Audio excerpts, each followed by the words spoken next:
So today we're gathering for the third in the series, Migrations and the Challenges for the Christian Community. And we're going to focus then on the church's teaching on migrants and refugees. So we've already had two sessions, one dealing with human mobility and how we need to be involved in the Christian community, being the challenges and being prophetic. Last February, we had biblical pathways, and then this is the third in the series on church's teaching. And then next month, we'll deal with thinking about the future, acting now, pathways of welcome and integration. So we have before us Father Gioacchino Campese, who is a Scalabrini, and he earned his doctorate in mission theology at the Pontifical University of the Urbanianum. And he's an author and editor of many books and articles on migration and theology, reflective of his experience, which has been in Italy and in the United States, but now has gone Mexico, many places, which he is very reflective and brings that to what he's doing. I hear a buzz.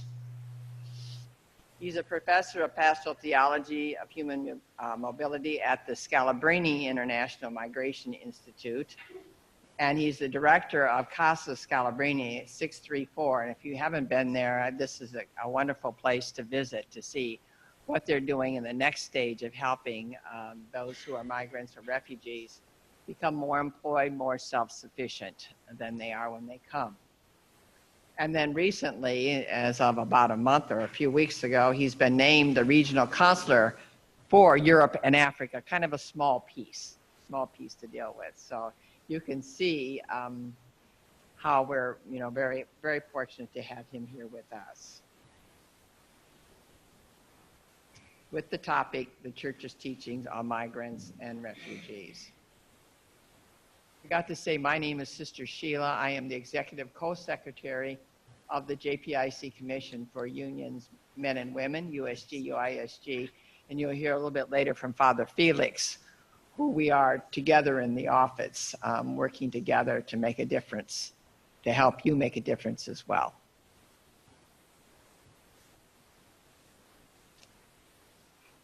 So the schedule for today, we'll have a prayer shortly and a presentation from Father Gioacchino, kind of a pause for a half hour for you to have a little break, refreshment, chat, however you want to. And then you'll have broken up into language groups and then kind of a sharing afterwards. I will be leaving shortly for the continuation of the Sustainable Development Goals. And Father Felix will continue on with that. We've been doing this with the Vatican, and it's an important area to be involved in. So I will leave for that.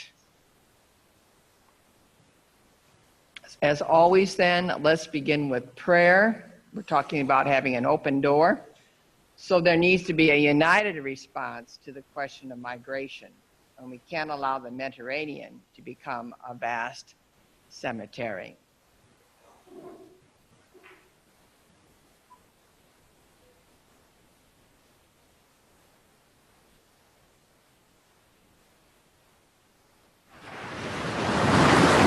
كنت أحلم أني بيوم من الأيام أشوف البحر وأقعد على شواطئه. كرهت البحر وتمنيت أني أضل تحت القصف في سوريا ولا أشوف هالمناظر هاي وأشوف هالبحر.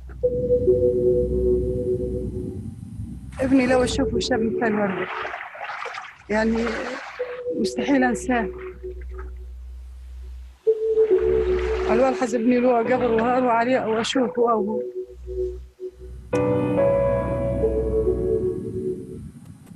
كانوا قرايبين كثير منهم اللي يريد يقطع البحر يعيش بأوروبا، بس صار البحر بالنسبة لنا مقبرة لجميع السوريين.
We feel the pain suffered by our sisters and brothers who stagger under the weight of the cross of injustice.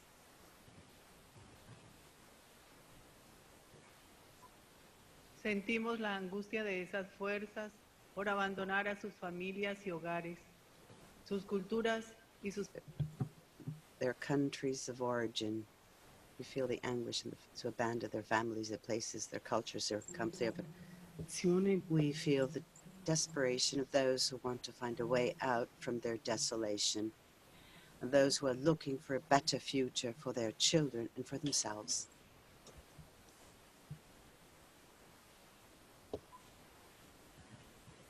We feel the fear of those who have no other option than to place their trust in smugglers to transport them to safe destinations.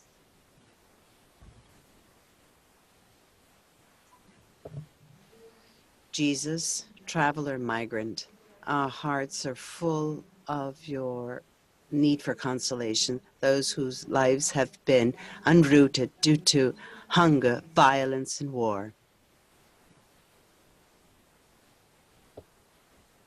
Volgi loro il cuore in preghiera e atti di compassione e giustizia.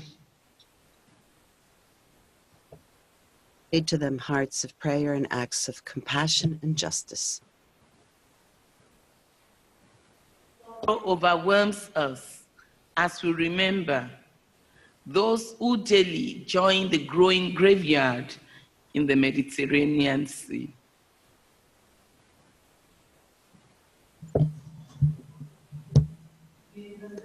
When we follow you in the way to the Calvary, allowed us to be active participants of justice and not just curious stand-byers.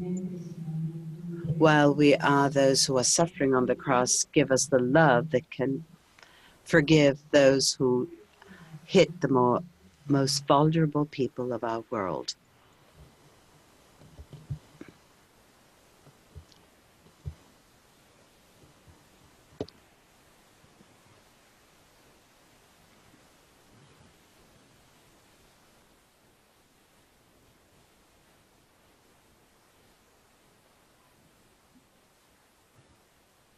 As we witness the new life given to us through your resurrection, empower us to unfasten our shackles of indifference and renew our baptismal call to welcome in protection of migrants, those who knock on our doors seeking respite, food and shelter, acceptance and assistance. Inspire us with a genuine faith to act, to promote what Pope Francis calls a united answer to the issue of migration, and to render obsolete this new slave trade that has been eased by a growing number of traffickers of human beings. Amen.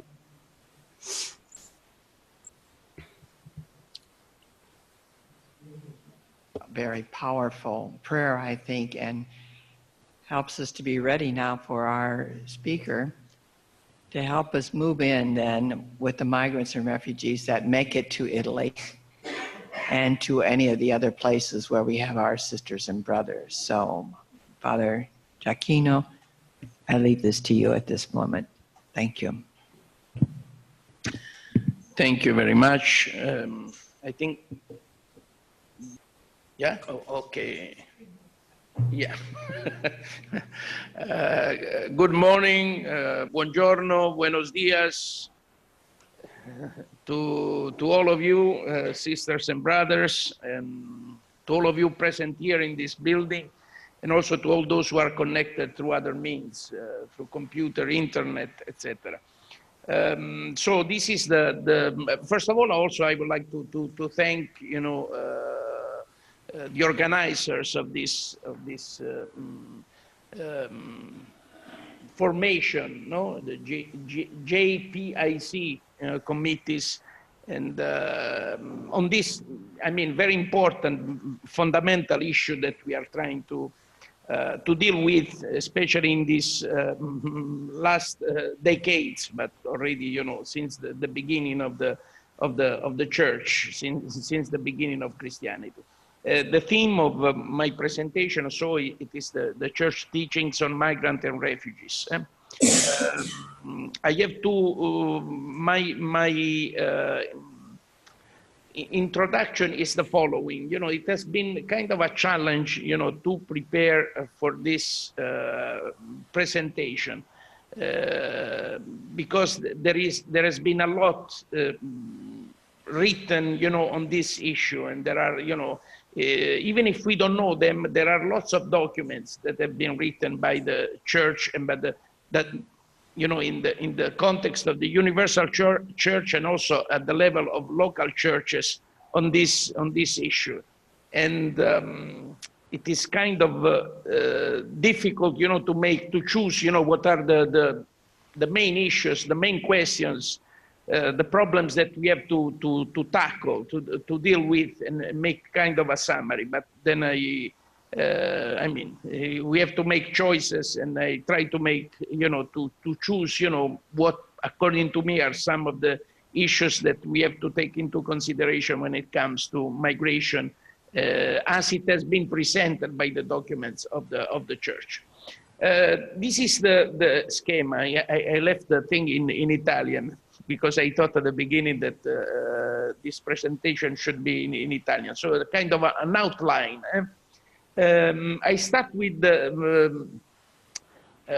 what is, the church documents of migration represent just the doctrine of the church about migration, or it is just an opinion. And I will show you why. Then I will also, mention some of the main documents on this issue, on migration that have been published, by the church, some local churches, and also by the Universal Church. Then we will go to some of the principles and developments in church teachings. Then I will take from one of the local document of the U.S. church and the Mexican church, 5 principles, and then I will answer to the question that I will present that I will present in my introduction at the beginning of this presentation, about, is this a doctrine or an opinion? And I say, it is an evangelical doctrine, not evangelical in terms of, the evangelicals, the group of or denominations that recognize within Christianity, themselves within Christianity as evangelical, but evangelical in terms of evangelium, doctrine based on the gospel.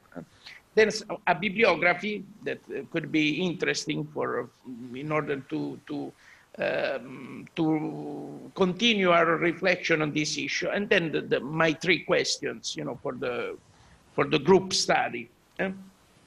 So let's begin with my presentation.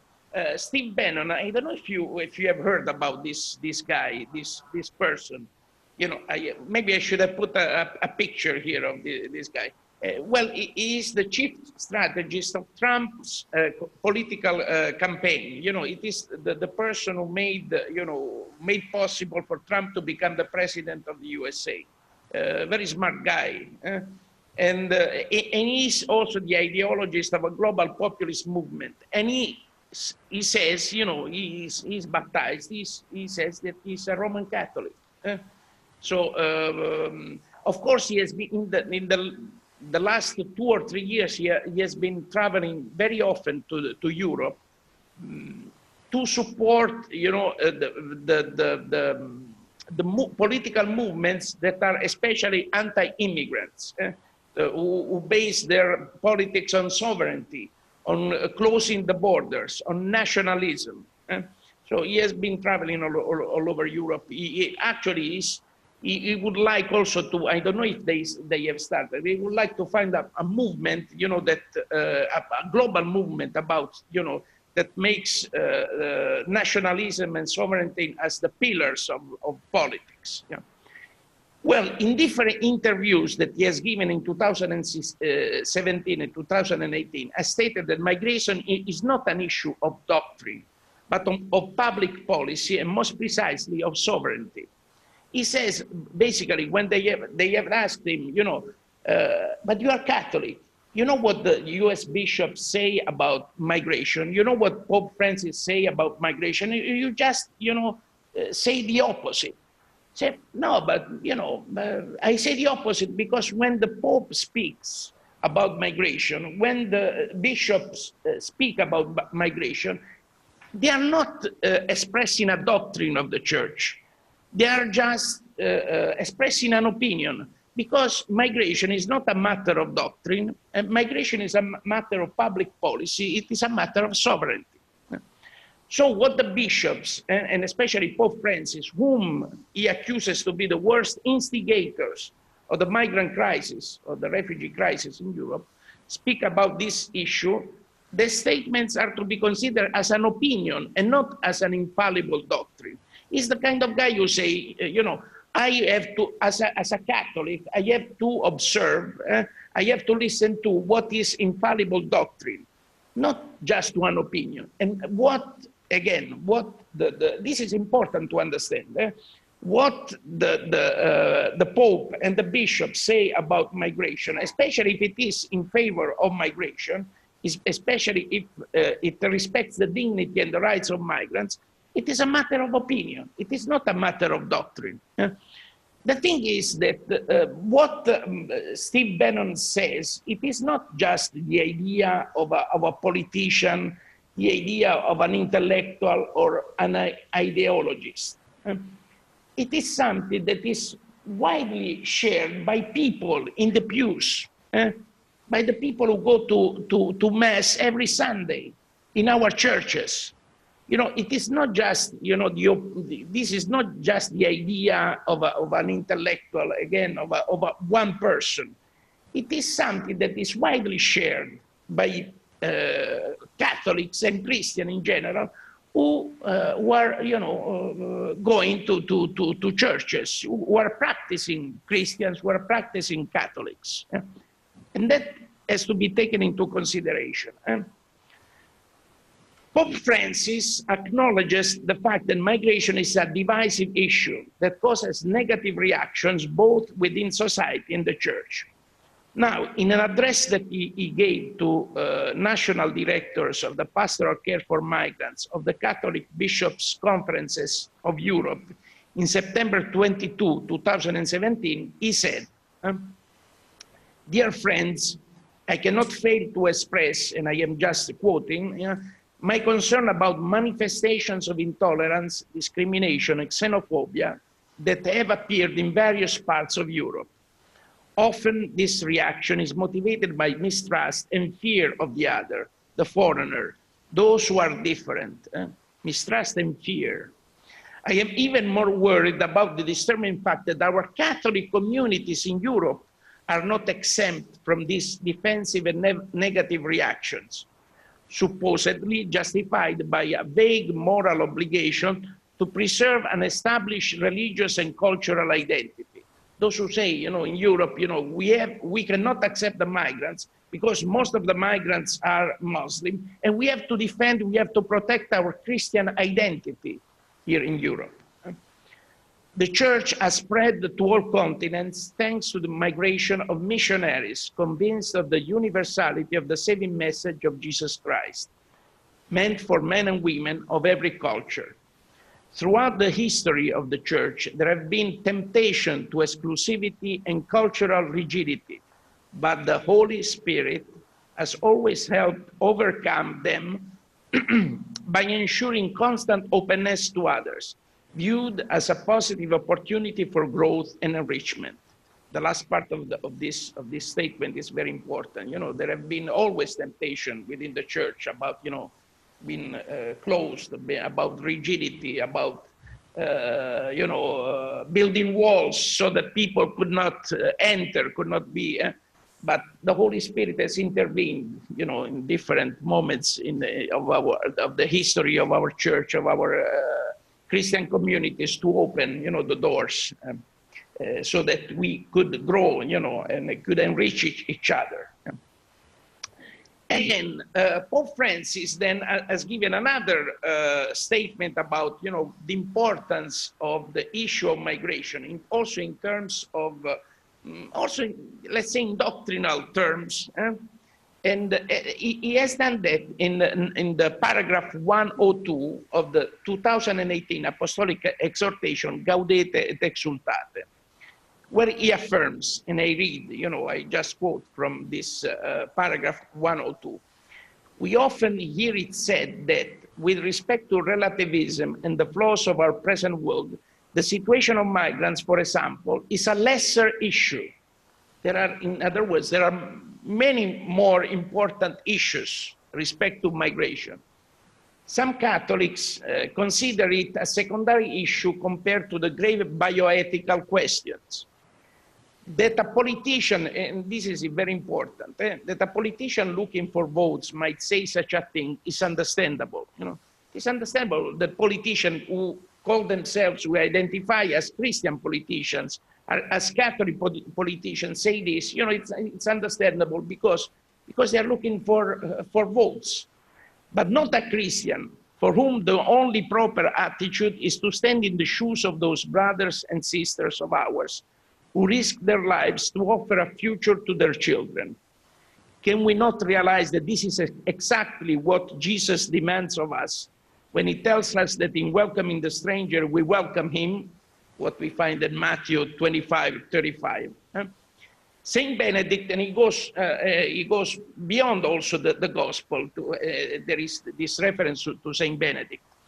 Did so readily, and though it might have complicated the life of his monks, though it might have complicated the religious life, the life within, you know, the monastery, he orders that all guests who knocked at the monastery door be welcomed like Christ, with a gesture of veneration. The poor and pilgrims were to be met with the greatest care and solicitude. So this is important. Pope Francis is saying this is not a secondary issue. That politicians, you know, would say that would, you know, have a negative view of migration, you know, just to gain votes. Yeah, well, okay, that's understandable, but not for a Christian, because we have to observe what the gospel says. I was a stranger and you welcomed me. And it gives also the example of Benedict, who in the context of religious life, even if the arrival of pilgrims and guests complicated, you know, life in the monastery, say, you know, you have to welcome them, you know, as brothers and sisters. This is important. And we are already starting, you know, to give an answer to those who think like Benon within the Catholic Church, within Christianity. Now, here I give you a list of the documents. It is not a complete list of all the documents that are written about migration in the Roman Catholic Church. Then I will show you a collection of these documents. We start from Quam Erum Nosa, which is a letter that is written in 1888 by Leo XIII to the US bishops. Then there is what is considered the Magna Carta of the documents of the Church about migration, which is Exul Familia Nazaretana, which is an apostolic constitution in 1952. The Congregation of Bishops in 1969, so after the Vatican II, writes this instruction that is called Nemo Est, De Pastorale Migratorum Cura. Of course, the titles in Latin, they are just the beginning, you know, as usual, no? The beginning of the text of these documents.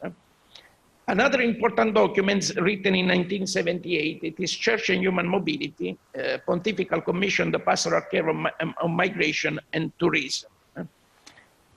Then in 1992, already in 1992, the Pontifical Council for the Pastoral Care of Migrants and Itinerant People, which started already in which was founded in 1988, and the Pontifical Council Corunum write a document on refugees, and the title of the document is Refugees, a Challenge to Solidarity. It is available online, so I put also in between parentheses the documents that are available online. In 2004, the Pontifical Council for the Pastoral Care of Migrants and Itinerant People publishes this document, which is Erga Migrantes Caritas Christi. In 2013, there is a new document on refugees, which is published by the Pontifical Council for the Pastoral Care of Migrants and Itinerant People and Pontifical Council Corunum.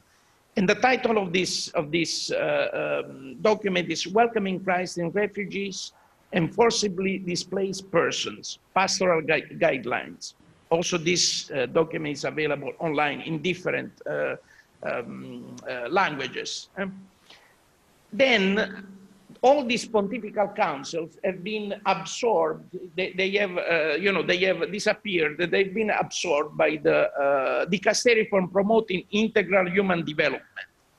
Now, within this Dicastery for Promoting Integral Human Development, there is a migrants and refugee section that deals with the issue of migrants, refugees, and victims of trafficking. And at the beginning of this year, they published a document, which is available also online, Pastoral Orientation on Human Trafficking. Very important document. I know that they are organizing in April, I believe, an international convention, an international conference on the question of victims of trafficking. Now, the same migrants and refugees section, as published in 2019, Lights on the Ways of Hope, Pope Francis' teaching on migrants, refugees, and human trafficking, which is available online. Among these, it is available online. You can find it, in the PDF format. And it is about 488 pages, even if they are in big character. But it is 488 pages. It is everything that Pope Francis has said from 2013 to 2017 about migration. Every time he has mentioned migrants, refugees, and victims of trafficking, the texts are there in this collection. But in this collection, what I would like you to give your attention to, there is a document that is very important, which is an address that he gave to the International Forum on Migration and Peace on February 21st, 2017. And this is for the first time in this address, Pope Francis speaks about the famous 4 verbs, which are the main pillars of the pastoral care of the church with migrants and refugees: welcoming, protecting, promoting, integrating. We had a year ago, we had also a presentation about these four verbs. Then also there are, every year since 1986, on the World Day for Migrants and Refugees, which started in 1914, but since 1986, this World Day for Migrants and Refugees is accompanied by a message by the Pope, and they are all available online.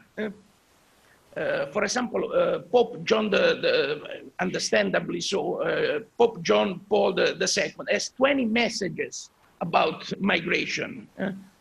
In his, if you go online on the Vatican, you'll find all the 20 messages since he became Pope. And then, interestingly enough, this year the message will be the 2019. It has already been announced by the section, by the migrants and refugee section. It is not just about migrants. Just to say, and the message I think will be this: the Pope or the Church doesn't speak about just migrants. The Church and the Pope speaks about all the people who are vulnerable, all the people who live and suffer in the existential and geographic peripheries of the world. Then here I give some example of documents that have been written by local churches, important documents that have been written by local churches. And for example, in 2003, and this is available also online, the United States Conference of Catholic Bishops, Conferencia dell'Episcopato Mexicano, together they have issued this document, which is, the title of this document is Stranger No Longer, Together on the Journey of Hope, Juntos en el Camino de la Esperanza, Ya no somos extranjeros. It is an important document because it is the product of the collaboration between two local churches, two national churches. And we will take some principles, 5 principles from this document. We will. Then there is a document by the Conference of German Bishops, and it is also quite recent, 2016. Guidelines for the German Catholic Church's commitment to refugees, an important document which wants to give an answer to the so-called refugee crisis in Europe. Very recently, 2018, last year, there is a document from the Conferenza Episcopale Italiana, Commissione Episcopale per le Migrazioni, Comunità accoglienti, uscire dalla paura, welcoming communities. We have to get out of this context of fear, of this attitude of fear. Then I give you also 2 collections of these documents. There have been some people who have, some scholars who have tried to put together all these documents in one collection. And there is a collection in Italian and a collection in English. The Italian collection it has been edited by Graziano Tassello, and it is the Enchiridion della Chiesa per le Migrazioni, documenti magisteriali ed ecumenici sulla pastorale della mobilità umana, from 1887 to 2000. It is this book here. It is this book here. But this book, we have the documents until 2000. Then from 2000 to 2018, there are many more. Maybe there would be a volume just as big as this one to include all the documents. And then there is another one in English, which has been edited by Fabio Baggio and Maurizio Pettenà, Caring for Migrants, a collection of church documents on the pastoral care of migrants. And it has been, I think, published in Australia. So why have I given you all this kind of boring, just to show you how much has been written, how much has been published, how many documents have been issued by the church on migration, on refugees, on victims of trafficking, in the last, 100, 130 years. A lot has been written. The church has been, especially in the last century, has given much attention to the plight of migrants, to the plight of refugees, to the plight of asylum seekers and victims of trafficking. So the documents are there. My question is, do we know them? Many of us don't know the documents. So it is, for me, it is maybe this is my kind of problem as a, as a professor. I want at least the people to know what are the sources. What are the documents that are there available, because often we don't know them. Yeah. Now, what are the main two objectives of these documents? One, to offer a Christian vision of human mobility, which means also tools to interpret the phenomenon of human mobility, of migration. Two, to offer pastoral and canonical guidelines to the ecclesial communities, in order to guide the pastoral care with migrants, the pastoral care with refugees. Many principles have been, presented in these documents, and I am just doing a summary that is absolutely incomplete. I just put some of the most important principles. First of all, the importance of welcoming and hospitality. In all these documents, it is said that the church, the Christians must be welcoming, must be hospitable. This is a must. Second, the right to a special pastoral care of those who cannot avail of ordinary pastoral care, such as migrants and refugees. Why migrants and refugees cannot avail of ordinary pastoral care? Because they don't speak the language, basically. Because they don't know the place. Because they don't know the culture. So when they arrive in a place, the church must be, concerned in finding ways to care pastorally for these people who don't know the language, who don't know the culture, and they have to be followed. They have to be cared for pastorally. Yeah. So they need, these migrants and refugees, they need a pastoral care in the language and right that they have been used to, that it is theirs. Yeah. And then one important thing, and we will go back to that, the right also, the church recognizes in its documents the right to emigrate and immigrate. And now we'll say what it means. And here I will make, I will make a comment, because the international documents of the United Nations about migration recognize the right to emigrate, so to leave one's country. But they do not recognize the right to enter another country. They recognize the right to return to their own country, but they do not, again, they recognize the right of the people to leave their country, and that's it. But they do not recognize the right of the people to enter another country, because there is the issue of sovereignty. Who controls the borders of one country? It is the country itself that decides. So the international documents do not recognize the right to immigrate. And we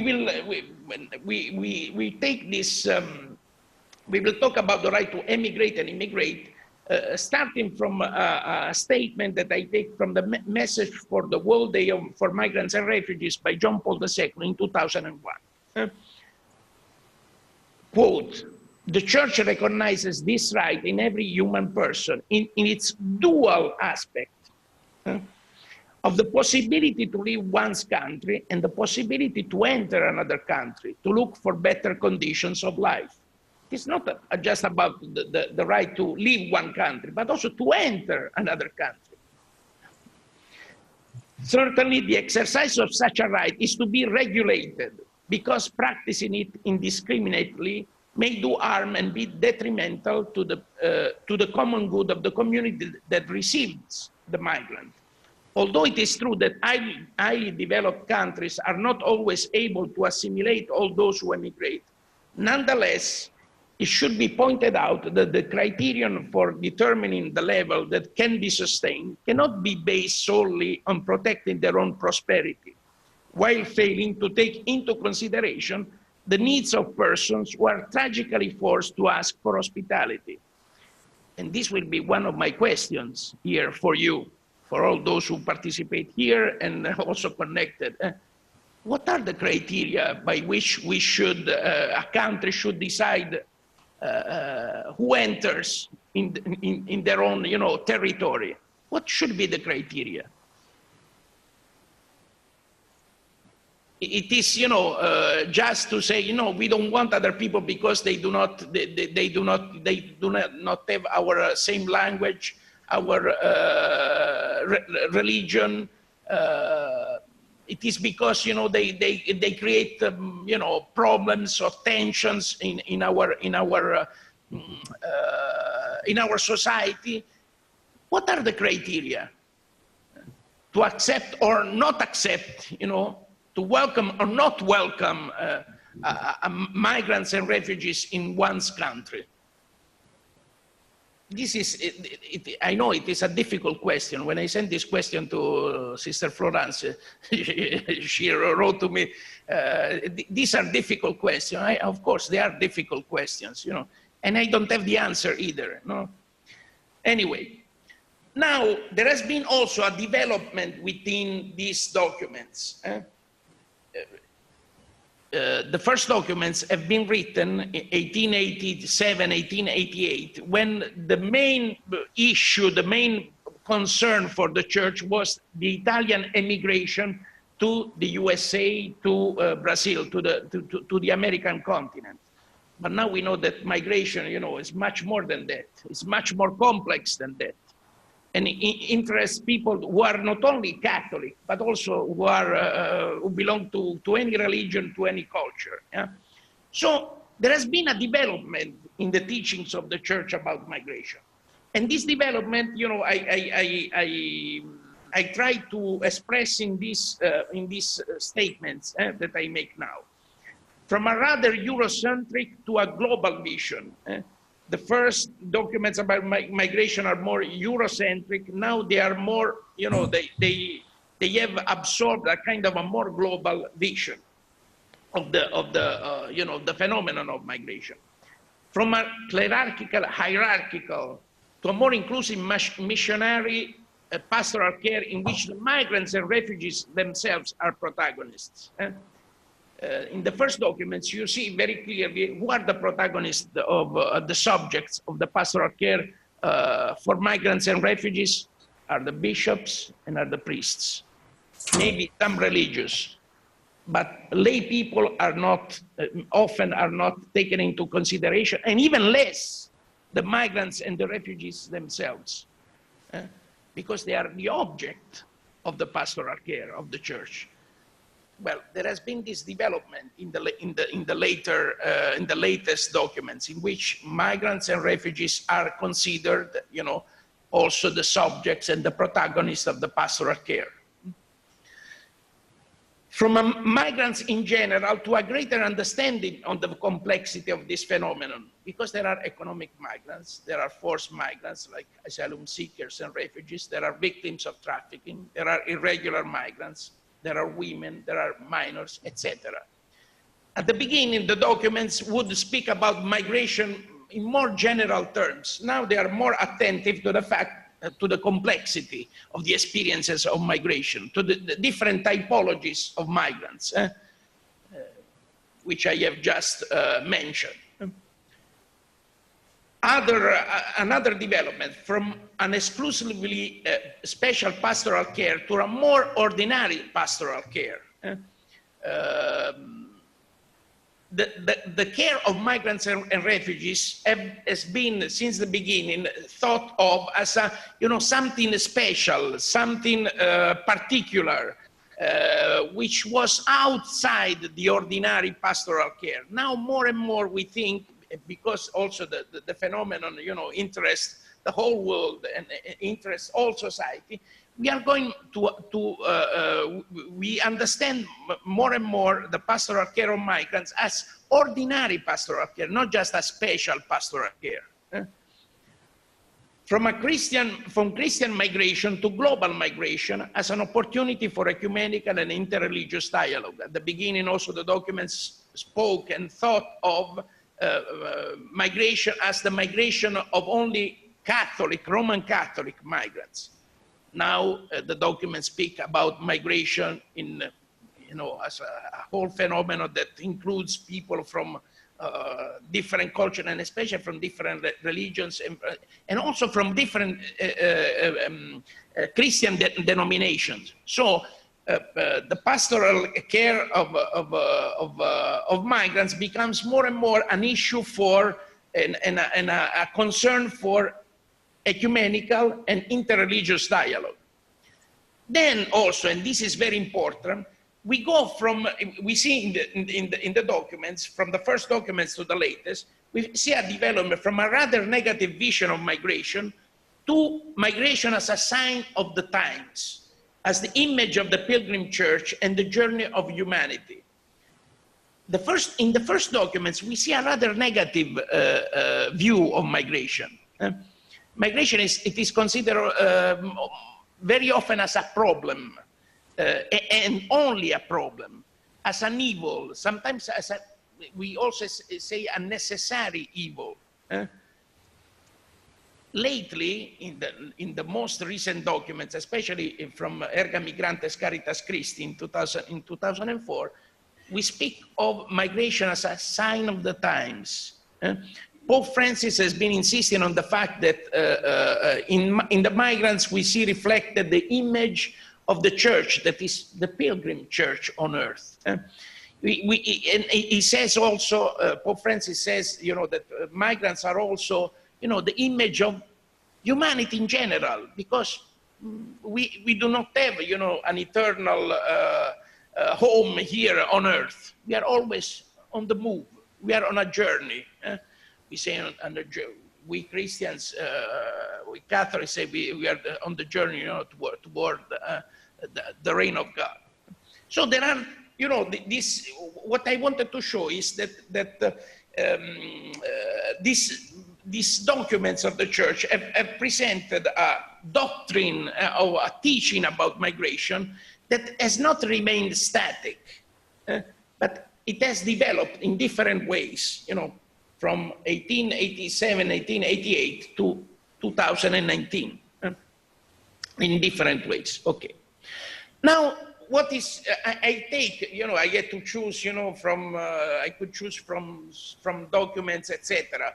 And I try to choose from this document because I believe it gave, a clear, a clear presentation of what are the principles that should guide the pastoral care of migrants and refugees in the church. And I mentioned them as they are presented in this document, Stranger No Longer, the one that was written by the US Bishops' Conference and the Conferencia del Episcopado Mexicano in 2003. The first one, and here there is also the number of the paragraph. You go online and you will find it both in English and Spanish. First one, persons have the right to find opportunities in their homeland. It's interesting. The first principle is not about migration. It is about, the fact that people should not migrate. The people should find, the opportunity to live, their lives in their own land, in their own country. So some people speak also about the right not to migrate, not the right to migrate. Maybe the first principle should be the right not to migrate. So all persons have the right to find in their own countries the economic, political, and social opportunities to live in dignity and achieve a full life through the use of their God-given gifts. In this context, work that provides a just living wage is a basic human need. Many people, especially the people who have to leave their country because of economic reason, well, they should find a just living wage in their own country.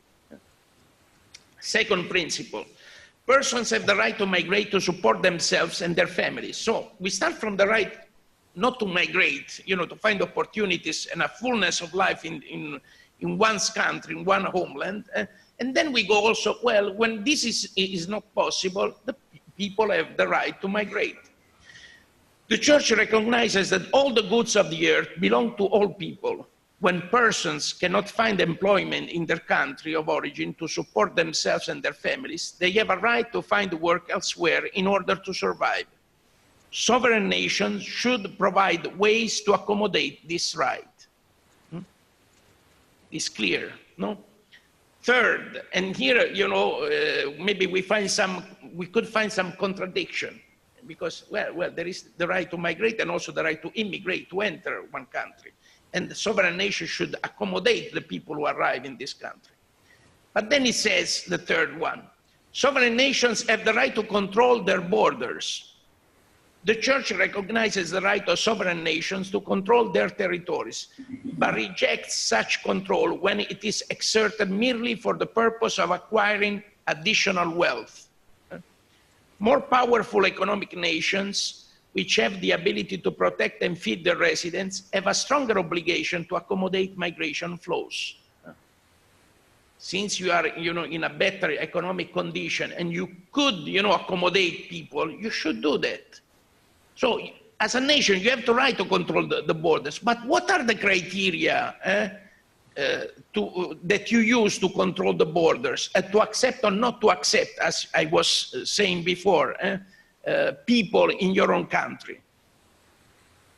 They are, self-centered criteria. They are criteria based on your own economic interest, or they are criteria also based on the solidarity with people who are more vulnerable, people who are in need. Fourth, refugees and asylum seekers should be afforded protection. Those who flee wars and persecution should be protected by the global community. This requires, at a minimum, that migrants have a right to claim refugee status without incarceration and to have their claims fully considered by a competent authority. I repeat, that migrants have a right to claim refugee status without incarceration. We have seen in certain countries, for example, the USA, where even the minors have been, in a certain sense, incarcerated. Fifth, the human dignity and human rights of undocumented migrants should be respected. And this is another point in which the church is speaking very strongly. While the nations look at the documents, at the passports, at the visa, the church doesn't look, at the visa, at the passport, at the documents, except, baptism, no?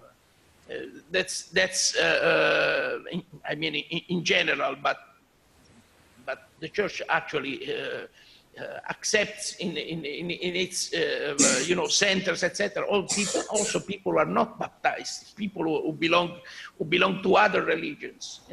So, but why I was talking about baptism, no? And I had a confrere from the USA.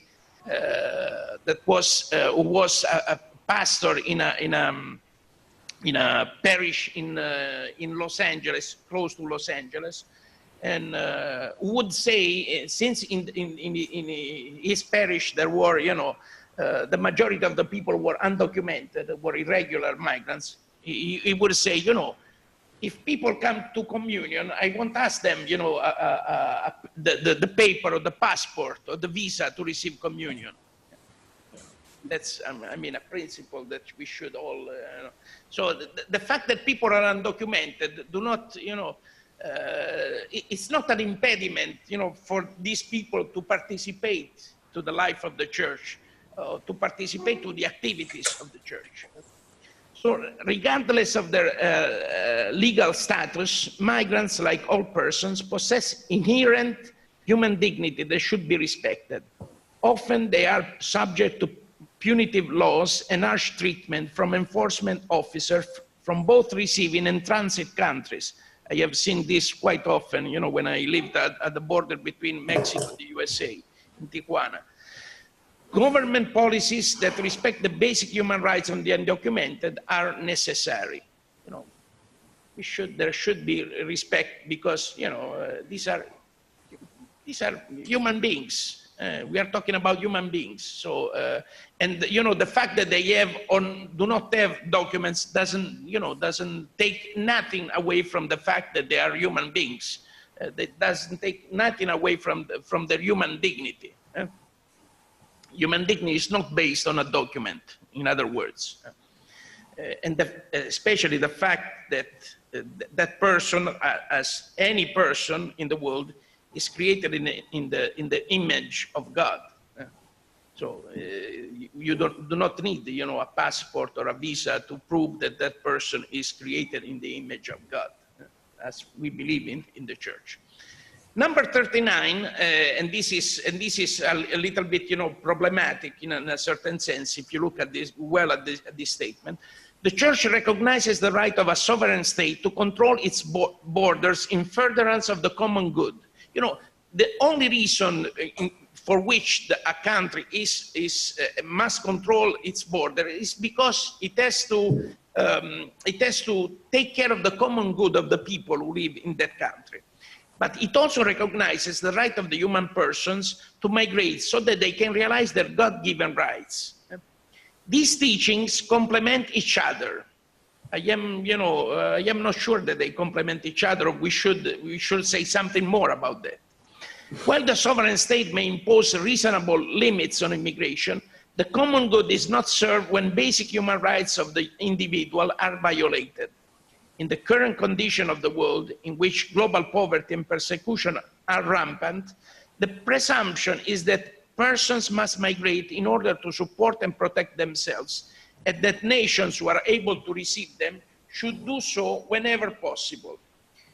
It is through this lens that we assess the current migration reality between the United States and Mexico. So are really the right to control the border and the right to migrate, do they really complement each other? Again, what are the criteria? Who decides what is the common good of a society, of a people?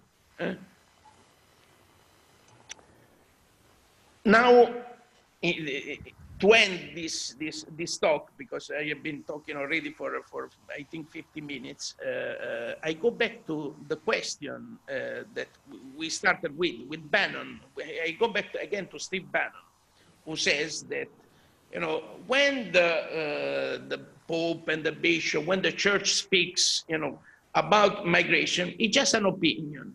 It is just an opinion like any other person. It is not doctrine. And he says he's the kind of Catholic who says, you know, I am going to observe only what is presented as a doctrine and as an infallible doctrine. You know, there's a kind of... and here, you know, I would like to argue that, you know, so at the end, what is doctrine? When we speak about doctrine, and what are the foundations of doctrine? When we speak about doctrine, what are the foundation of doctrine? And it is interesting that Pope Francis, in his especially in his apostolic exhortation, programmatic apostolic exhortation, Evangelii Gaudium, has spoken, you know, a lot about this question of doctrine, and he has been also criticized a lot about this. But anyway.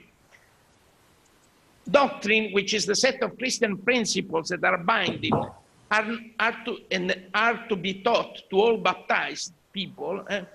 I remember when I was you know, a small child, when I went to the parish, you know, for catechism, we used to say also, you go to the doctrine, you go to la dottrina in Italiano, no? I don't know if this thing is used also in other culture, in other languages, in other. You go to learn your doctrine. You know, the foundations, the principles, the main principles of our faith, our Christian faith. You know, and so And they should be binding. That's what makes us, they should be observed. That's what makes us Catholic, Christians. But they're not just based on whatever thing. They must be based on the gospel. This is the thing that, that's why I'm talking about evangelical doctrine. Doctrine that is based on the evangelium. Doctrine that is based on the gospel. And I think Pope Francis says it well. It is not just about concepts, but primarily about becoming missionary disciples of the Word who became flesh and lived among us, as it is said in John 1:14. In other words, for Christian, truth is not about an abstract and static idea or doctrine, but it is the person of Jesus. And this is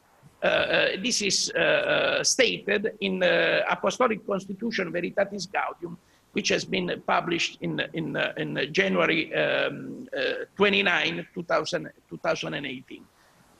And this is the Apostolic Constitution about the teaching of theology in the ecclesiastical faculties and the pontifical university. What Pope Francis is insisting on, yes, doctrine, yes, okay, doctrine, but doctrine is not a static idea. It is not about abstract concepts. Doctrine, first of all, it is about a person. It is about God who became flesh in Jesus Christ. And it is that Jesus whom we are called to follow. It is that Jesus whom we are called to follow as missionary disciples. And so here, to conclude, I want to show you some of the statements that appear in Evangelii Gaudium. They speak about, how we should consider doctrine. Yeah? Pastoral ministry, and this is from Evangelii Gaudium 35, quote, pastoral ministry in a missionary style is not obsessed with disjointed transmission of a multitude of doctrines to be insistently imposed. When we adopt a pastoral goal and a missionary style, which would actually reach everyone without exception or exclusion, the message has to concentrate on the essentials, on what is most beautiful, most grand, most appealing, and at the same time most necessary. So we have to ask ourselves, what are the essentials of our faith? What is the most beautiful things about our faith? What are the most grand, principles about our faith? What are the most appealing? What are the most necessary? And I believe here I add, in bold, some of the key words that Pope Francis is using, to show what are the most necessary, the most grand, the most beautiful things about the faith. Joy, mercy, tenderness, culture of encounter, dialogue, peripheries, etc., etc. These are some of the key words. Doctrine should be about key words. Another quote from Evangelii Gaudium 94. The bold put in bold. A supposed soundness of doctrine or discipline leads instead to a narcissistic and authoritarian elitism, whereby instead of evangelizing, one analyzes and classifies others, and instead of opening the door to grace, one exhausts his or her energies in inspecting and verifying. In either case is one really concerned about Jesus Christ or others. Christian faith must be about Jesus Christ and others. This is, if we apply this to migration, it is the doctrine, the teaching of the church about migration should be about Jesus Christ, who told us, I was a stranger and you welcomed me, and about others, about the way we deal with others, about the way we welcome others, about the way we accept others, about the way we encounter others, about the way we have compassion of others. we listen to others, etc., etc., etc. Evangelii Gaudium 95, another thing about doctrine. In some people, we see an ostentatious preoccupation for the liturgy, for doctrine, and for the church's prestige, but without any concern that the gospel have a real impact on God's faithful people and the concrete needs of the present time. In this way, the life of the church turns into a museum piece or something which is the property of a select few. You know, we make the church, when we do not follow really the evangelical doctrine, I mean the doctrine of the gospel that is based on the gospel, that is rooted on the gospel, we make the church into a museum piece or something which is a property of a select few. That's what happens. And so the same, you know, to people who say like Bannon and others, you know, and this is, again, this is more widespread than we think it is, you know, that migration is not a question of doctrine. Well, we should answer, you know, I don't know what you understand about, you know, how you understand doctrine. But for us, doctrine is based most of all on the gospel. And the gospel is about Jesus Christ. And Jesus Christ has told us, you know, that I was a stranger and you welcomed me. Jesus Christ has told us to be compassionate with people. Jesus Christ has told us to be listening, to have this listening attitude, dialogical attitude toward people. Jesus Christ has taught us to be people who do not judge, evaluate other people, always give, you know, an evaluation on a judgment, but also understand that you know, the fragility, the vulnerability of other people. That could be our fragility, our vulnerability also. I think the Lenten season is about that. Jesus has taught us about, you know, metanoia, about conversion. So even when it comes to migration, doctrine should be based on that, not on just on some, I don't know what they are looking for, some people within the church like Steve Bannon, about infallible doctrine. It's about, first of all, it is evangelical doctrine. It is about the gospel. So here there is a bibliography. I also gave you a bibliography. You know, this is my you know, my thing, because I am a professor, so I have always to give a bibliography. It is my difetto di difetto di. Well, He said, "Is my flaw." Even in Italian, anyway. I would recommend among these articles, there is one by Elvey, Francis Elvey, a Jesuit, in New Theology Review, written in 1994, which is very interesting because it shows you the development of the first documents of the church from, especially from Exul Familia in 1952 to the document on refugees, a challenge to solidarity.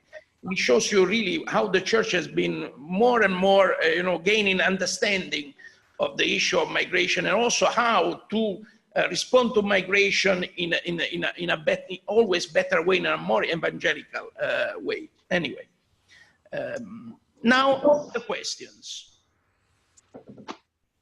Just 3 questions. First, is the church offering Christians a clear vision about migrants and refugees?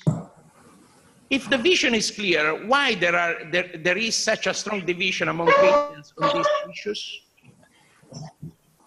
If we are so clear about migration, if we are so clear about migrants and refugees in our churches, why there is so much division among us on these issues? In our churches, in our community, we don't have to go far. In our parishes here in Rome, and everywhere in the world. Why people are so divided about this issue? Maybe because they think it's just a political issue. It is not a Christian issue. It is not a faith issue.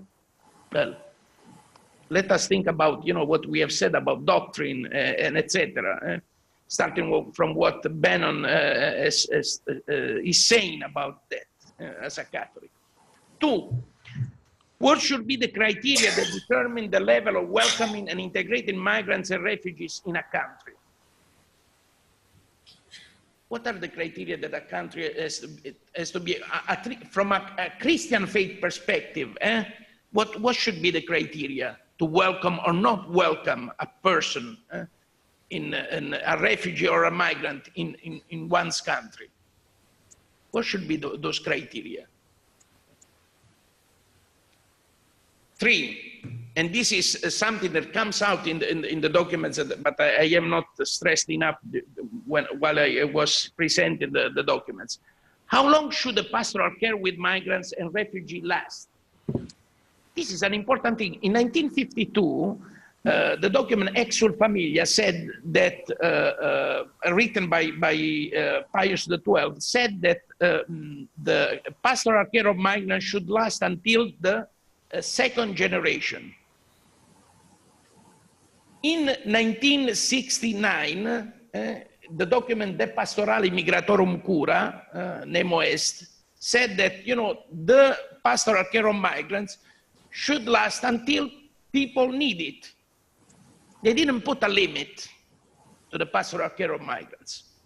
They didn't say it should stop with the second generation, until the people need it. In other words, when do welcoming and hospitality end and belonging and ownership begin? I am a little bit complicating also the question. When, in other words, when do we stop calling people who have lived in a country for 20, 30 years migrants and refugees?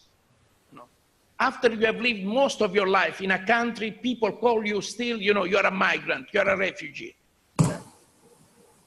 When do we stop doing that in our pastoral care? And the other thing that comes with this question is, the pastoral care with the second generation should be the same that we use with the first generation migrants. I mean, the children of migrants have to be cared for pastorally in the same way we are treating their parents. Second generation who have been born, in the country of immigration, who might be citizens or not, depending on the countries in which people live. So these are my questions, and I leave you with this question for the group discussion. If they are not clear, you just ask me.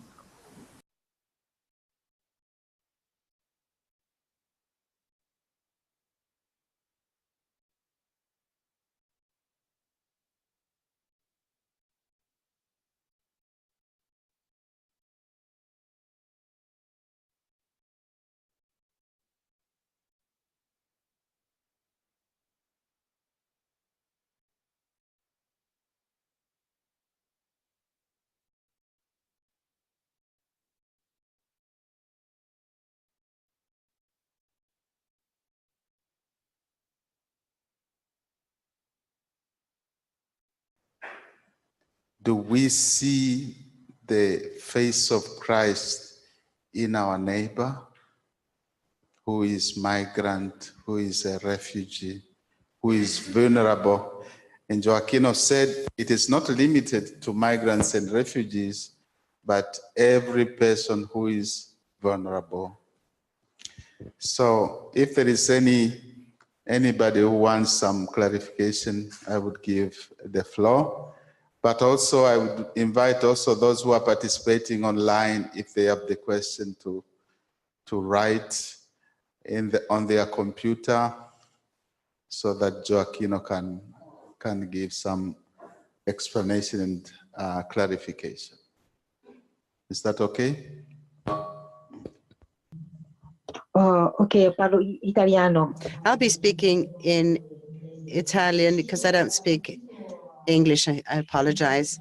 I have understood, I was a bit late actually, during the presentation of Father Gioacchino. It's quite interesting the way, since I've been to Palermo for some voluntary work, and I work as a volunteer in a hospitality center with the Jesuits. And definitely it's not easy to welcome a migrant who is different from us. And the problem that I am posing is that in our society, it is not easy to live also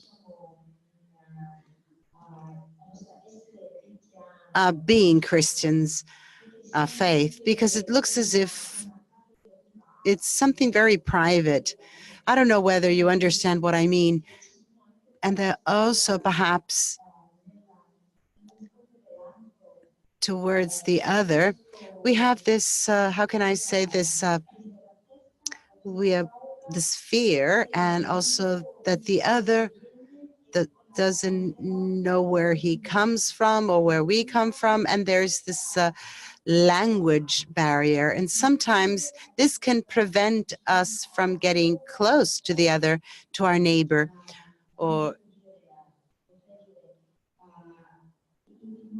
and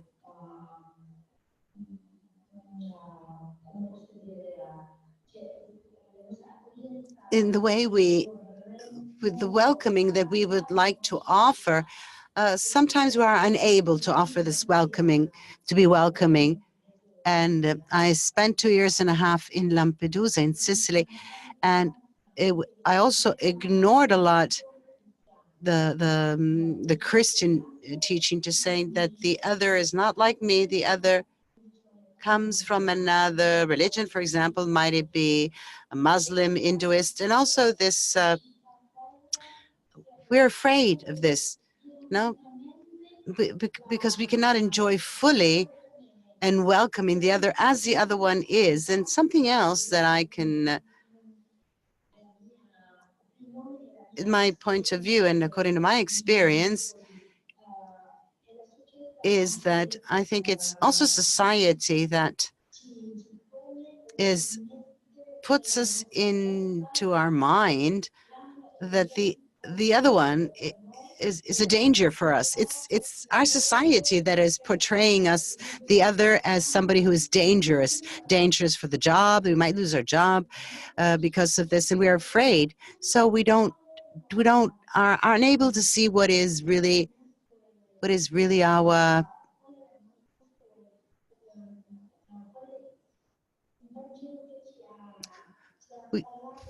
we tend not to see what is the gospel that is spoken to us, that we have learned, and Jesus Christ, who has taught us that our neighbor is our brother. And sometimes we forget this, and we are invaded by the problems of society and of what, among inverted commas, politics are telling us, meaning that every once in a while this puts us into a situation as if we were prisoners of society, of politics, and then we refuse the other as our brother, and we have difficulty in welcoming. How can we help in today's world our brothers, Christian brothers, and to understand also the fact that the other is not a risk for us, doesn't pose a risk, but somebody who is suffering, a suffering person, and it just needs for our help, not only economic help, but it's just they need for us to listen to them, to be close to them, and to be by their side. Thank you. Thank you, sister. I don't know where are you?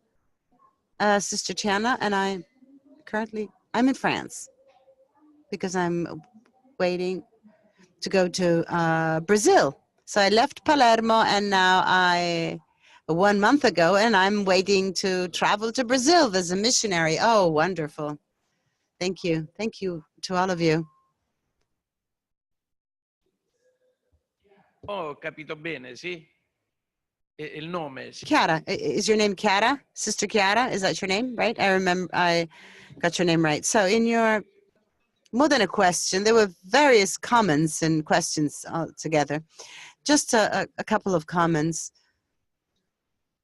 Should I answer in Italian or in English, as I like? Okay, I will speak in Italian now.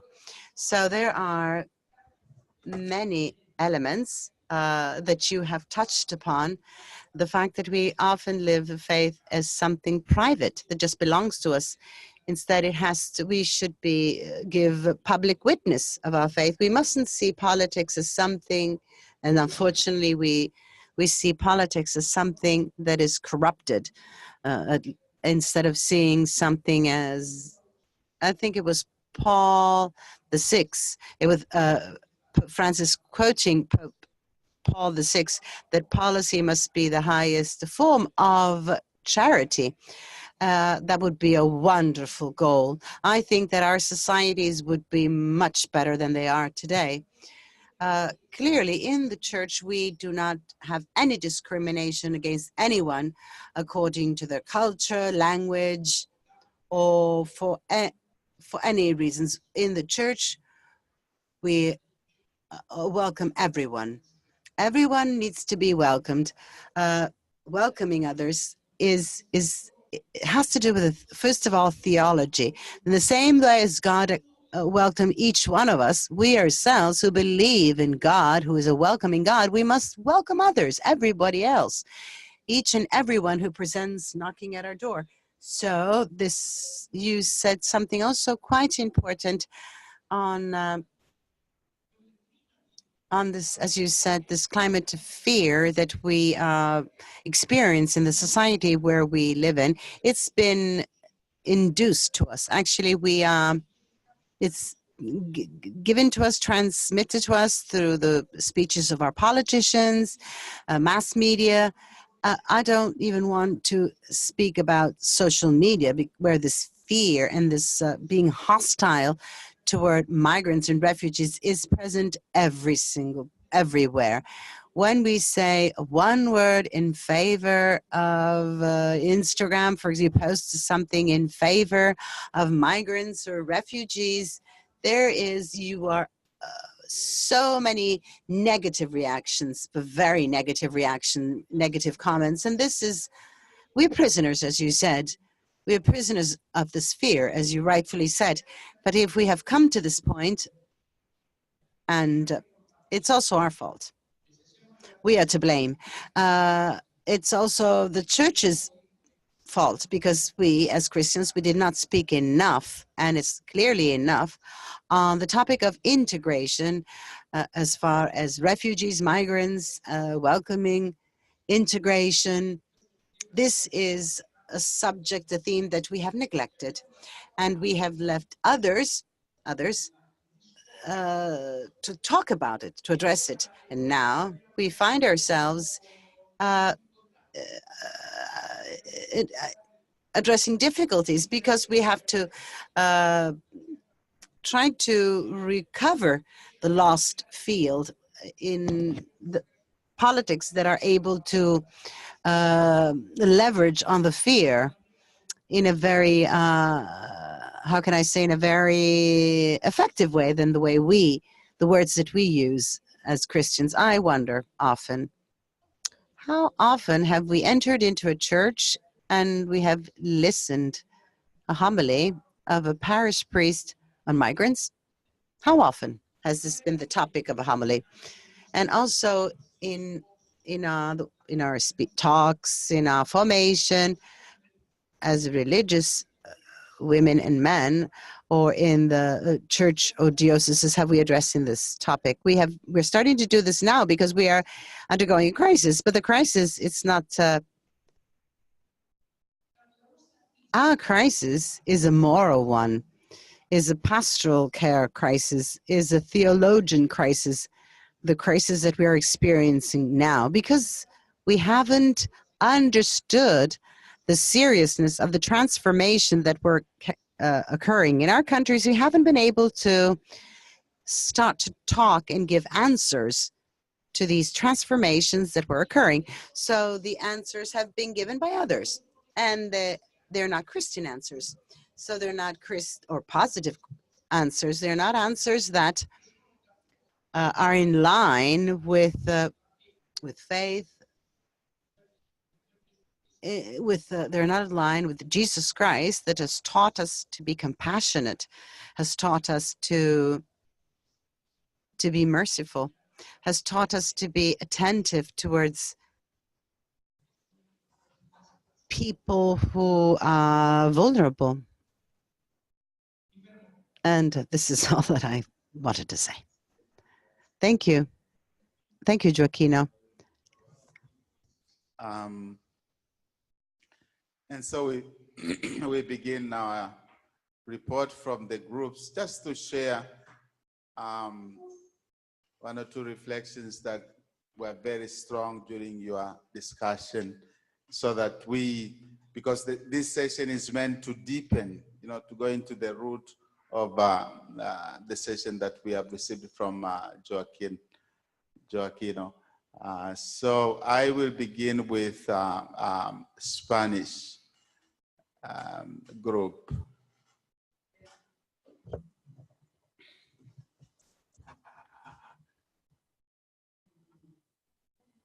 We answered to the first question. So first of all, we feel that the church offers a clear vision and position on the topic of migrations and refugees. And we were surprised also the quantity of documents, the amount of documents, both of the Universal Church and also the local church that exists specifically on this topic. We were surprised of incredible amounts of documents. Thank you for informing us of all these documents that exist. As for why there is such a serious division among Christian communities and also within our religious communities, some answers that we have come up with, first of all, because it commits us. We are questioned in some way. We are forces us to come out of our comfort zone.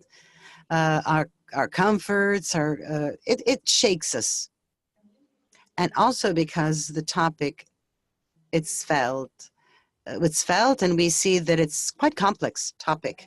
It's not easy to talk and to understand it fully, and it's complex also because there's a lot of prejudice, fears are behind this homophobia that they sometimes seem to be hidden, but they surface.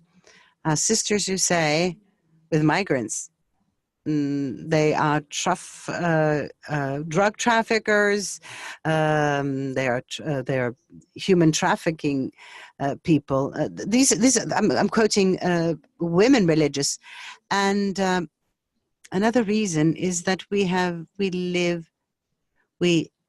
subscribe more to religion than to the gospel. We are closer to religion than to the gospel. We do believe in God and in all that the church is teaching us, has been teaching us for centuries, but I think that we do not believe Jesus, the incarnated God, which is different.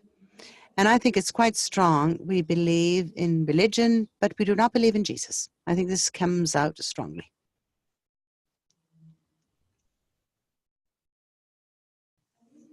We also feel that apart from the problem of refugees and migrants, we must accept that the other is different from us.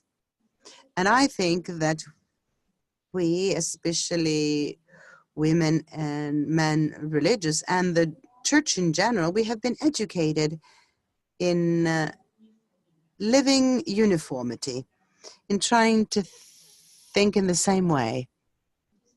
So we are questions. We are in thinking that the other is different from us. This is a great challenge, that the other can be different from us. And this is a great challenge. How to accept differences that exist amongst us. And for example, a sister was saying that young people in the synod have asked us to help to find the person of Jesus, this experience of the encounter with Jesus, rather than with an institutional organization. So this possibility of the encounter with Jesus. And I think that it's to believe in God that, as you said, we are really made in God's image, to meet him face to face, right? To believe in God and meet God face to face, have this encounter. I don't know if the other members of the group want to add something, if I've left something out. Okay. Thank you. Can I say something? Just a comment, very short comments.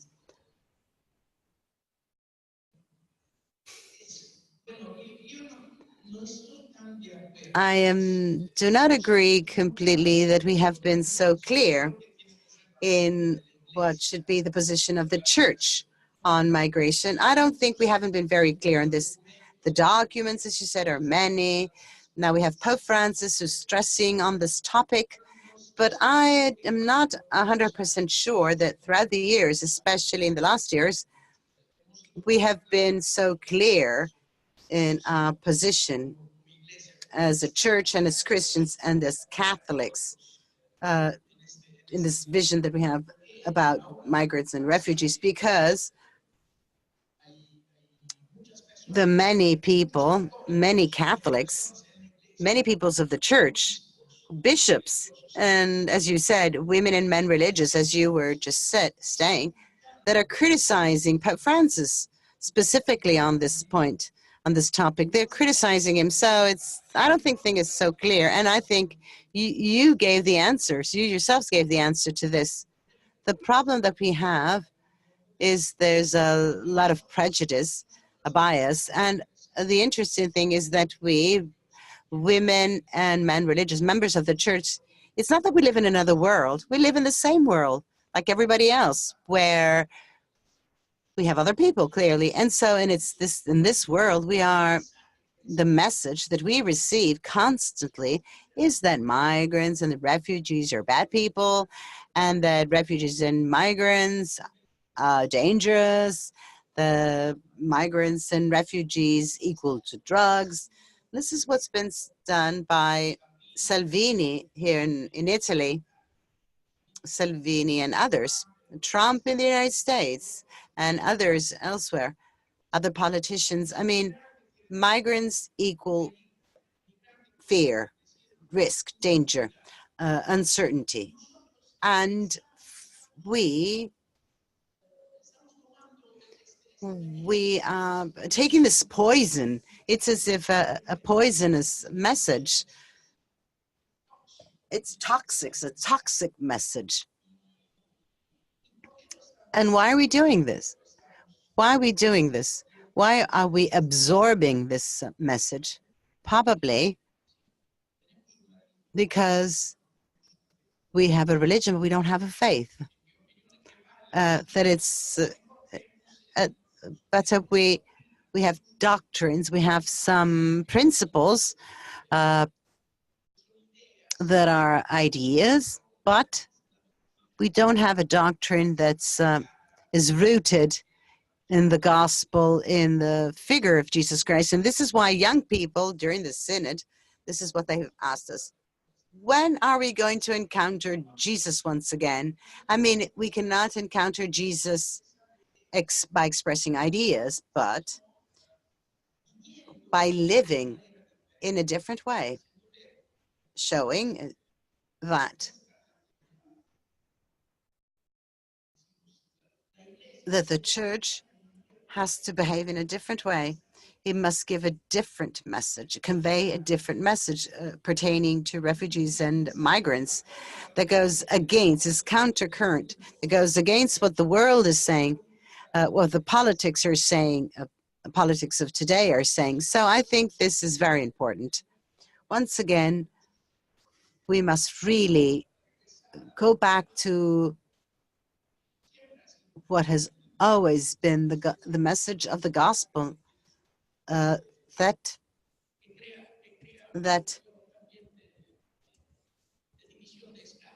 yes, we must be scandalous. We must be scandalous as far as refugees and migrants are concerned in the church and around the world.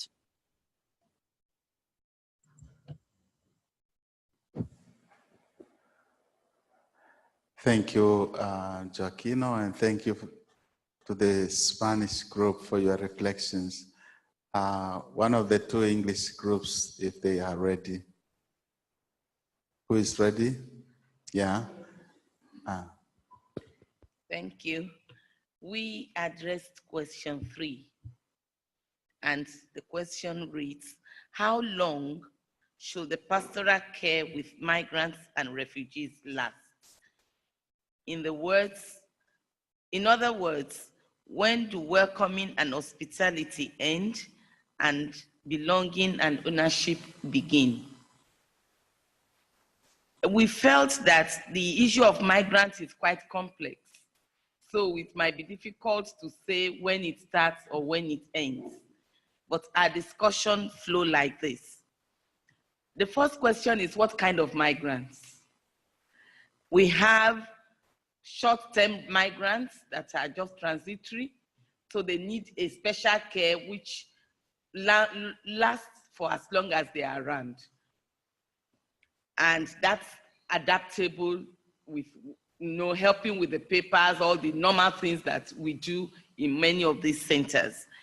Then we have another class of migrants who are actually tagged economic migrants, who have come to work and hoping to return to their country.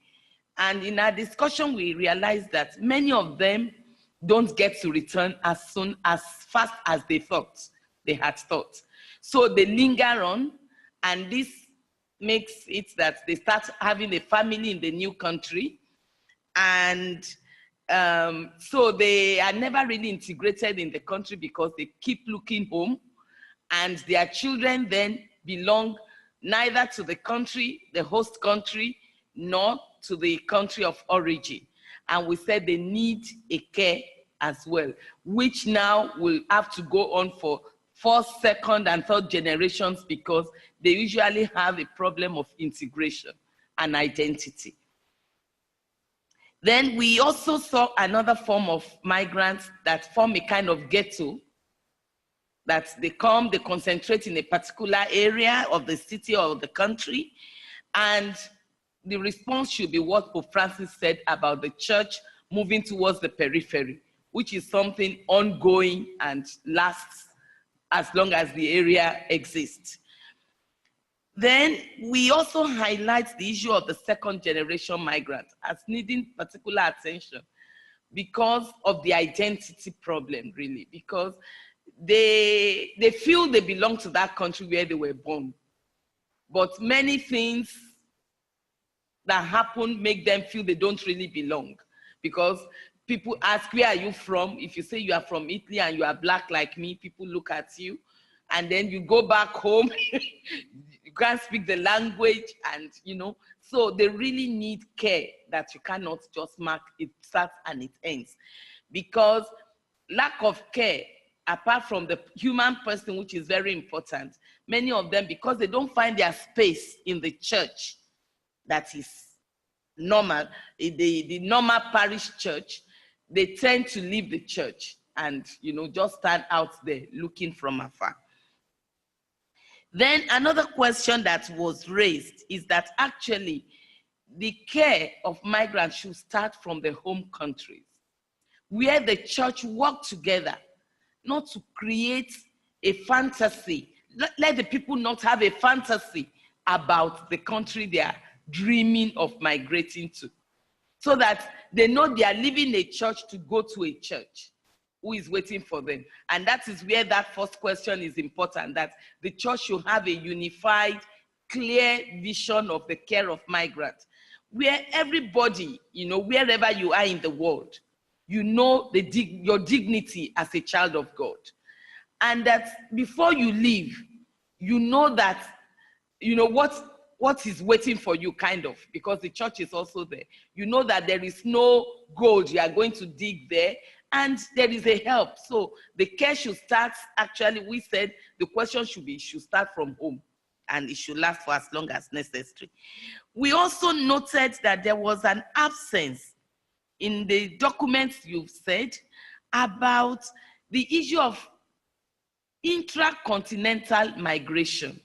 That means within continents, and sometimes even within countries, you know, because we have noticed xenophobia, for example, to Africans in African countries.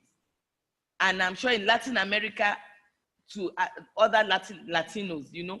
So we have issues that the whole church has to become kind of more aware of the family of God beyond nationalities and ethnic something. So there is a pastoral care for the people at home too, that we feel is very important.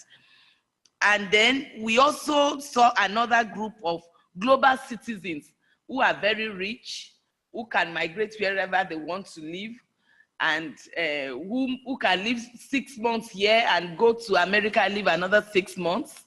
And we feel that the comprehensive care of migrants should also include them. And finally, you know, we feel that this is a big question that should involve every baptized, because it's not only just about what the migrants see in the country, what the impact of the migrant, the impact we give to the migrant, but also the impact the migrants have on the church. Can the migrants see the face of Christ in the church where they are? Thank you. Thank you. Thank you. We have other two groups to report, and Father Gioacchino, Brother Gioacchino will make a comment at the end. So I invite the Italian group just to share a few discussion points that you discussed. Okay. Good morning to you all. So the group has surfaced that there is a clear vision that the church provides. The clarity is the vision of Christ, the evangelical one. The difficulties can be found in the putting into practice this, especially connected to interpretations that are quite personal.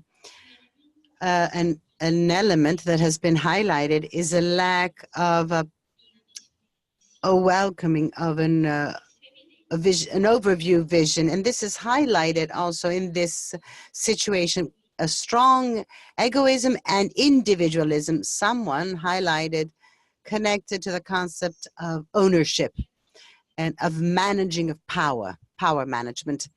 So the endeavor that surfaces from not having this overview connected also to personal interpretations, we have also highlighted some points that have already been said, and I repeat.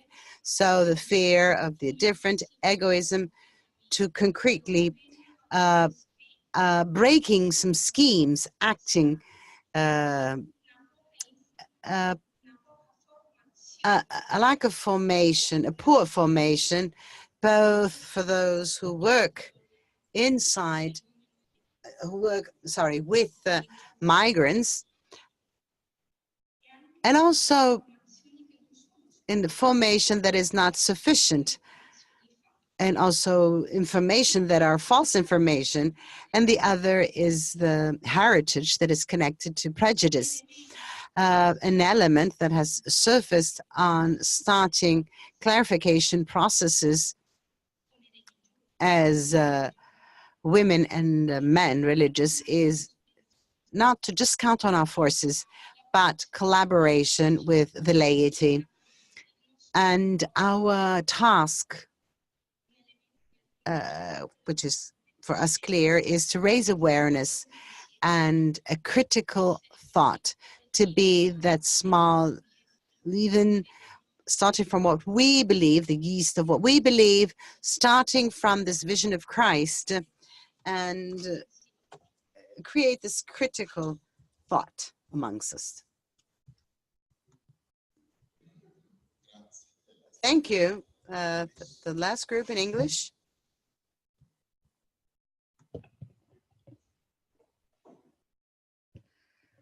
We took the second question, the criteria for the level of welcoming and integrating. I suppose our main point was that as Christians, as religious, the criterion one should be need. The need of the people seeking work, so that they can help their families back in their own country, fleeing persecution, fleeing prejudice, war, violence, disaster, climate change issues. So we look at, I think this is what the gospel calls us to, we look at the need in the person seeking, and that should be the criterion. Now, we're living in societies where the criteria are different. So that we're living in societies where the criteria are the national interest, self-interest, maintaining our economic status, fear of losing identity, fear of losing privileges, and basically not wanting to share the good things that we have. So that ends up being the basis on which a government will make its policy. Now, a consequence of that is that countries who are neighbours to, the place where there is persecution, where there is war, they end up having to receive a huge number of refugees who are fleeing their own country. Like, say, for example, the huge number who are in Lebanon at the moment from Syria and other countries who cannot manage the big influx. So while some countries are protecting their borders and doing what they can to avoid taking refugees in very selfish ways, other countries who cannot cope are trying to help the refugees. Now, a consequence of that, as religious who should be living a prophetic dimension of life, part of our welcoming is actually setting up organisations that welcome and help. But another part, a very important part of our work, is also to lobby our governments. So if we are in countries that are closing their borders, as religious, we need to work with our governments to remind our governments of the values that we should be living, and also to raise awareness in whatever situation we're in, whether it's a parish or a school, to keep bringing to the attention of the people what is at stake and the rights of everybody. Thank you.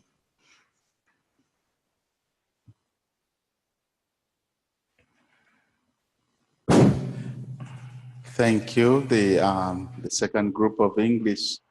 And now we give an opportunity just to comment and give some conclusion of the session. Thanks God you have worked hard and you have raised up many elements, that could help us reflect and also to deepen this theme. And I will just say a few things because I cannot take all the elements that you have expressed in your group.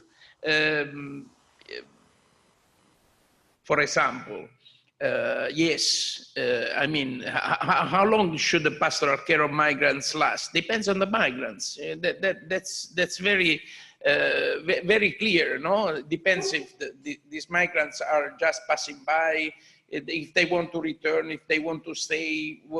I mean, there are some things about also how do we have to work with the second generations, and you know, there is, even there we have to consider the complexity of the migrants. Certainly, there is something when you were talking about the people who want, all migrants in reality want to return. In fact, in migration studies, they have come up with this expression, the myth of return. The myth of return. Il mito del ritorno.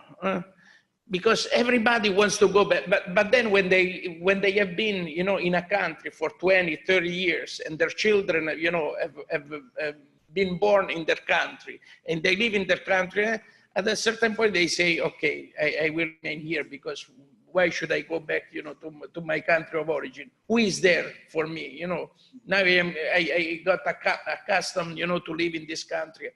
We have to take into consideration all these different things, and careful also about the ghettos, because we form, many times we form even pastoral ghettos in our local churches, and these are not, you know, these ghettos go against the Catholicity of the church, which is I always say also to my students there, the Urbaniana, the Catholicity is our, it's really our foundation. It's the thing, it's our wealth, it's the best thing we have in the Catholic Church, the Catholicity, you know, this pluriformity, not uniformity. Somebody was talking about uniformidad, no, this pluriformity, because we are so, that is our richness, our real richness. Anyway, yeah. Okay, regarding the question of I wanted to say something with the Italian group, the question about information and formation, because we live in the era of fake news. Fake news, and now they also talk about post-truth, post-verità. We don't know who is telling the truth. You know, if you shout, you know, strongly enough something, you know, if you repeat strongly enough something, it becomes the truth, even if it is not the truth, even if it is not a fact. You just keep on repeating that migration is an emergency. You have to build a wall because we have to protect our country from the terrorists, from the narco trafficanti, etc. It becomes the truth, even if it is not the truth. It's unbelievable. So really the importance of information, or the right information, and there is, you know, there is a whole field of study, migration studies, that we should, you know, we should take into consideration, and also the formation. There is very little formation about you know, this thing. We started in 2000 the Scalabrinians. Well, that is our charisma, our mission. We started this institute in order to study migration, the pastoral care of migrants, from migration from a Christian perspective, and also the pastoral care of migrants, the mission with the migrants.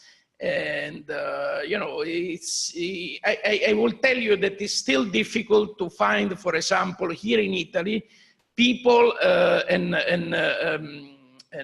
seminarians, priests, diocesan seminarian priests who would you know, choose this field of study. Even if right now, you know, it has become one of the most, I think, but even earlier, you know, it has become one of the most important also, you know, because I think, look, I believe that in the next decades, you know, also the future of the church will be decided also and especially on this issue of migration, migration and refugees, really. If our attitude, the way we deal with this issue will say really if we are really, will show if we are really Christians or we are not Christians. If we have a faith, and if we have a gospel, and we are followers of Jesus Christ, the missionary disciples of Jesus Christ, or we have just a religion and a doctrine, but I am not against doctrine, but doctrine in terms of, you know, an abstract idea, you know, an abstract, you know, concept of what should be, or what is Christianity, what is Christian faith, anyway. And to finish, what are the criteria? Yeah, of course, there is the need of people, first of all. And there is also, you know, here I would say another thing, because you were giving, and rightly so, the example of certain nations that cannot really, you know, they are really flooded by migrants and refugees, like Lebanon. There should be at the global level more solidarity. And that's what we, and also our lobbying with our governments should go in that direction, you know, in terms of saying, you know, there are many countries in the world, many governments in the world, you know, no, we cannot take anybody. We have already enough. But these statements are made out of self-interest, out of ideological reasons, not for real reasons. You know, really, that, I mean, in the sense that the country really cannot take in, you know, 100,000, you know, people more. Especially when we talk about Europe, when we are living in a time in which you know, we are the European continent in terms of demography, we are dying. We are dying. That's and we say, you know, no, we don't need the migrants. We don't need. Well, the migrants won't solve our demographic problems. But you know, we can say that, you know, we don't need them. We know we cannot take them. We have already enough people. You know, that's an excuse. I would really consider the question of global solidarity as one of the things that we have to work on as religious, as church, in our lobbying with our governments. Yeah. So perfect. Thank you so much, Gioacchino, for your deep reflections, especially to take us through the teaching of the church on migration. And we need to spread this good news to our sisters and brothers in our communities. I think, I don't know why, it doesn't reach our communities. It doesn't. I think you people and all who are listening online, we need to be ambassadors that really our gospel needs witness, and we need to be prophetic. And as Joachim reminded us, to be prophets, you risk to be marginalized, or to scandalize and to be scandalized. Can I say really one last thing? You know, we have been given a gift in terms of how we should go about the pastoral care with migrants and refugees by Pope Francis. I mean, take into consideration those 4 pillars, you know, welcoming, protecting, promoting, integrating. Accogliere, proteggere, promuovere, integrare. Acoger, proteger, promover, integrar. Really, let's really reflect about that as religious communities, as church, because really they will lead us to the right path when it comes to migrants and refugees. Basta. There is a question there. Okay. Yeah, sister.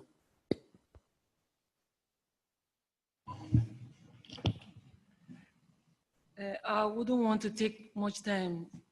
They've said everything, but all the same, I still say a very big thank you to the presenter. Even though I came late, I actually didn't follow from the beginning. But at least I have idea of what, because I already had a course with him before to Banyana, so it wasn't a strange thing to me. But my worries actually has always been this, and that's the area I'm actually focusing on in my research. Because I've always been hearing of pastoral care for migrants, principles to apply for migrants and all of that.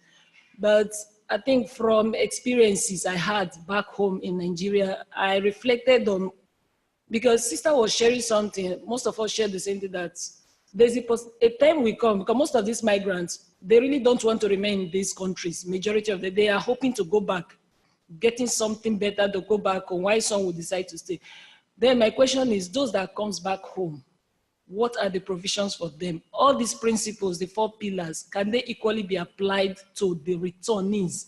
Because the word there is on returnee migrants, the ones at home now that have decided to come back, or those that have been repatriated because of one difficulty or the other. What kind of pastoral care should we give to these people? Well, thank you for the question. I have not really thought a lot about the question of returnees. But if you think about that, even the returnees have to be re-welcomed, have to be re-protected, have to be re-promoted, and they have to be reintegrated. Think about that. I say this simply, but I would just put the RE before the verbs, and since they are returnees, yeah, just this. Yeah.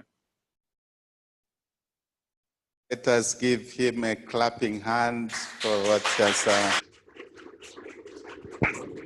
And we wish him really a very fruitful mission so that this good news can reach to everybody in our church today.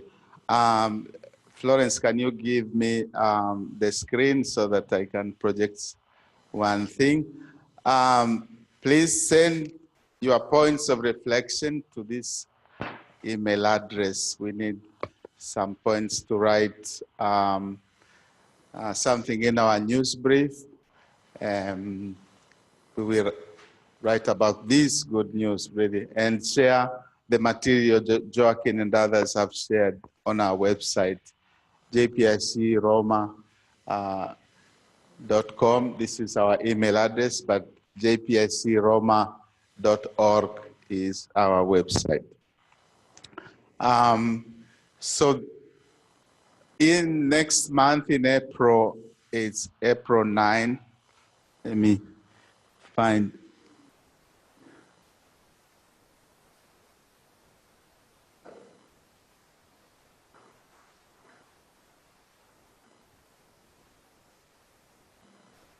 Yeah.